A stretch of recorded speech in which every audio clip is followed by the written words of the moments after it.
Everybody should do in their lifetime sometime two things. One is to consider death, to observe skulls and skeletons, and to wonder what it will be like to go to sleep and never wake up. Never.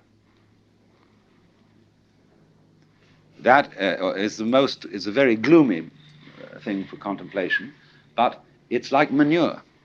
Just as manure fertilizes the plants and so on, so the contemplation of death and the acceptance of death is very highly generative of creative life. You get wonderful things out of that.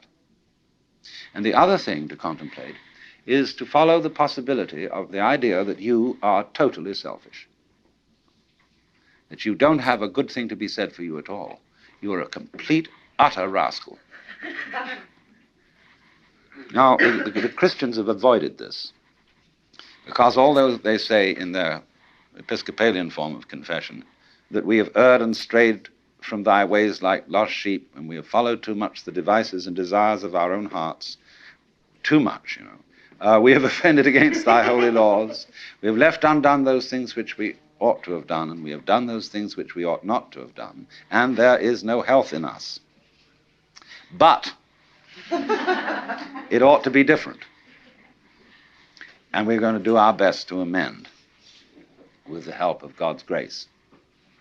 And that is a real con act, because if you equate health with genuine love and perfect unselfishness, then in that sense there is no health in us when we look at ourselves from this point of view.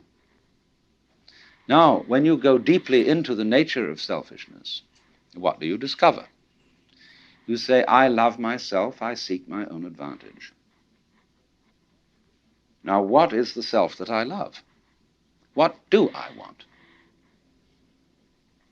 And that becomes an increasingly ever-deepening puzzle. Now, I've often referred to this when you say to somebody else, I love you.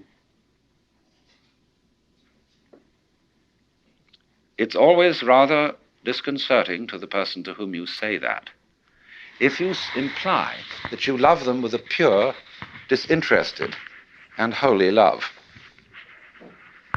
They automatically suspect it as being a little bit phony. But if you say, I love you so much I could eat you,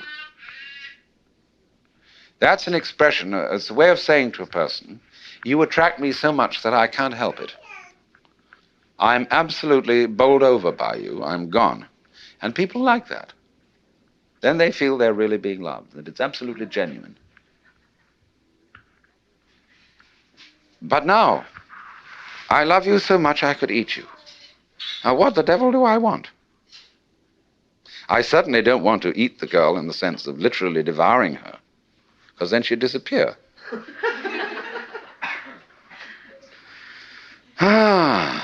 But I love myself. And what is me? In what way do I know me? When it suddenly occurs to me that I know me only in terms of you. See, when I think of anything that I know and that I like, then it's always something that can be viewed as other than me. I can never get to look at me, real me. It's always behind. It's always hidden. And I really don't know it well enough to know whether I love it or not. Maybe I don't. Maybe it's an appalling mess. But certainly the things I do love and that I want from a selfish point of view, when I really think about them, they're all something else that's in a way outside me. Now, we saw that there is a reciprocity, a total mutual interdependence between what we call the self and what we call the other. That's the warp and the woof. And so if you are perfectly honest about loving yourself, and you don't pull any punches, you don't pretend that you are anything other than exactly what you are, you suddenly come to discover that the self you love, if you really go into it, is the universe. You don't like all of it. You're selective about it, as we saw in the beginning. Perception is selection. But on the whole, you love yourself in terms of what is other, because it's only in terms of what is other that you have a self at all. So then, I feel that one of the very great things that C.G. Jung contributed to mankind's understanding was the concept of the shadow. That everybody has a shadow, and that the main task of the psychotherapist is to do what he called to integrate the evil, to, as it were, put the devil in us in its proper function. Because you see, it's always the devil, the unacknowledged one, the outcast, the scapegoat, the bastard, the bad guy, you see, the black sheep of the family.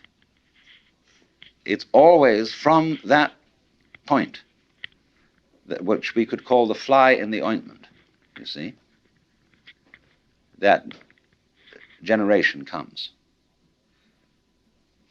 In other words, in the same way as in the drama, to have the play, it's necessary to introduce a villain. It's necessary to introduce a certain element of trouble. So, in the whole scheme of life, there has to be the shadow, because without the shadow there can't be the substance. So this is why there is a very strange association between crime and all naughty things and holiness. You see, holiness is way beyond being good. Good people aren't necessarily holy people.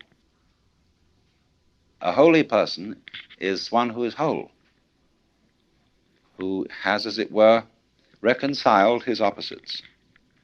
And so there's always something slightly scary about holy people.